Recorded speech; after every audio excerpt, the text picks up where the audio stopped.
ஆதி மனிதர்கள் வாழ்ந்த இந்த குகையில தான் நம்ம இப்போ நின்றுட்டு இருக்கோம். அது என்ன ஆதி மனிதர்கள்? ஆதி மனிதர்கள் விலங்குல இருந்து எப்படி வேறுபட்டவங்களா இருந்தாங்க? நமக்கு எல்லாருக்குமே நம்ம படிச்சிருப்போம், குரங்குல இருந்து தான் மனுஷங்க வந்தாங்க அப்படின்னு. அந்த டிரான்ஸ்ஃபர்மேஷன் நடக்கும் பொழுது, இப்போ மத்த விலங்குகள்லாம் வந்து பார்த்தோம் அப்படின்னா, எதை சாப்பிடணும் அப்படின்னாலும் நேரடியா அது வாய வச்சு கவ்வி அப்படிதான் சாப்பிடும். சில குரங்குகள் கூட இந்த சில கேரக்டரிஸ்டிக்ஸ் இருக்கும். ஏதாவது ஒரு காய பறிக்கணும் அப்படின்னா, ஒரு கம்பு வச்சு அடிச்சு இது பண்றது, இல்ல ஒரு கல்லை விட்டு அடிச்சு இது பண்றது. இந்த ஆயுதங்களை கையாளுற திறன் வந்து இந்த குரங்குகள்ல இருந்து வந்த ஆதி மனிதர்களுக்கும் இருந்துச்சு. குரங்குகளை பொறுத்த வரைக்கும் கற்களையும் அந்த கம்பு எல்லாத்தையுமே வந்து ஒரு ஆயுதமா பயன்படுத்துச்சு. ஆனா ஆதி மனிதர்கள் ஆயுதங்களை உருவாக்குனாங்க.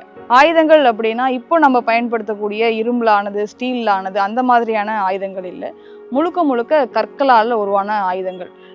ஒரு கல்லை வச்சு இன்னொரு கல்லை கூர்மைப்படுத்தி ஆயுதமா உருவாக்குறாங்க. அந்த காலகட்டத்தை தான் நம்ம வந்து கற்காலம் அப்படின்னு சொல்றோம். அந்த கற்காலத்திற்கு சான்றாக தான் இந்த குடியம் கேவ்ஸ் இருக்கு.